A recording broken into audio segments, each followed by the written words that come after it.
Assalamualaikum warahmatullahi wabarakatuh. Bismillahirrahmanirrahim. Alhamdulillahirabbil alamin wa binasta'inu ala umuri dunya waddin. Wassalatu wassalamu ala asyrafil anbiya'i wal mursalin sayyidina Muhammadin wa ala alihi wa sahbihi ajma'in amma ba'du.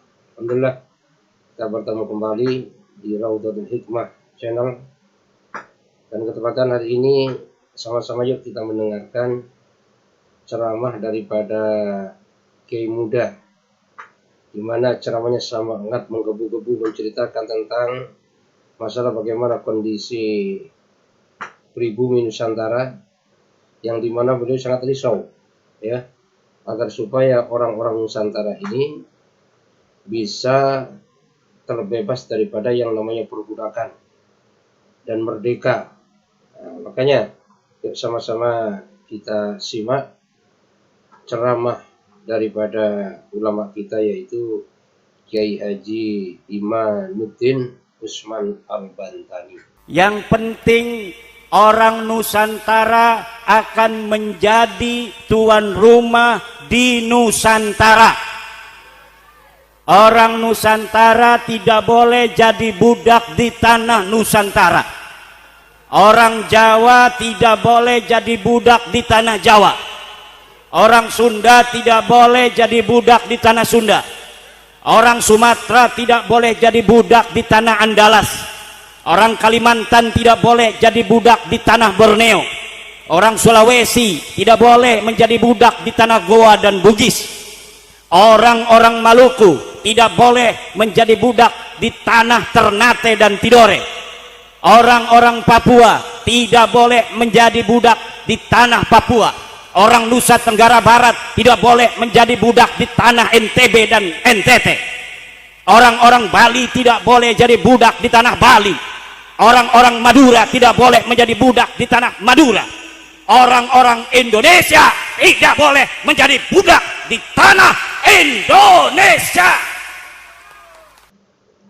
Itulah sudah sama-sama kita dengarkan ceramah daripada beliau, ulasan daripada beliau, betapa risaunya beliau terhadap kondisi kita saat ini sebagai warga pribumi. Makanya beliau sangat mengharapkan ya, beliau sangat antusias dengan ceramah yang menggebu-gebu agar supaya kita sebagai pribumi ini harus hidup terlepas daripada yang namanya penjajahan, terlepas daripada yang namanya perbudakan. Nah, makanya beliau serukan bagaimana orang Madura bebas perbudakan, Jawa bebas perbudakan. Pendek kata, bagaimana orang Indonesia semuanya ini bebas daripada yang namanya hidup dalam perbudakan. Nah, yang jadi masalah adalah saat ini kita itu sebagai rakyat pribumi itu diperbudak oleh siapa? Sayangnya beliau masih belum menjelaskan siapa yang memperbudak kita sekarang ini. Makanya sebenarnya saya sangat berharap beliau bisa menjelaskan kita sekarang diperbudak oleh siapa, atau mungkin kita bisa diperbudak oleh orang asing. Orang asing itu siapa yang memperbudak kita? Padahal pada dasarnya sekarang itu perbudakan nggak ada gitu kan. Yang namanya budak ini jangankan digaji, dirinya pun milik tuannya, dan budak ini bisa dijual belikan.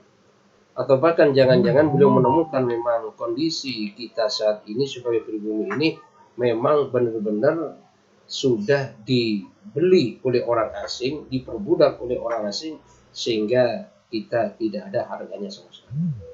Ya, mudah-mudahan lah ya beliau nanti ada solusinya, bisa menjelaskan kita itu diperbudak oleh siapa saat ini. Kalau kita udah jelas kita diperbudak oleh si A, oleh si B, maka di situ kita berjuang bareng-bareng untuk apa itu istilahnya melepaskan kita daripada yang namanya perbudakan, sehingga kita agar supaya bisa menjadi manusia yang merdeka lahir dan batin. Memang kalau kita lihat pada dasarnya ya, memang kita hidup di negara kaya, akan tetapi kebanyakan rakyatnya miskin ya. Sumber daya alam dikuras oleh orang asing. Bahkan semuanya dikuasai oleh asing. Nah, mungkin itulah yang beliau sampaikan tentang masalah perbudakan yang ada di dalam Indonesia. Assalamualaikum warahmatullahi wabarakatuh.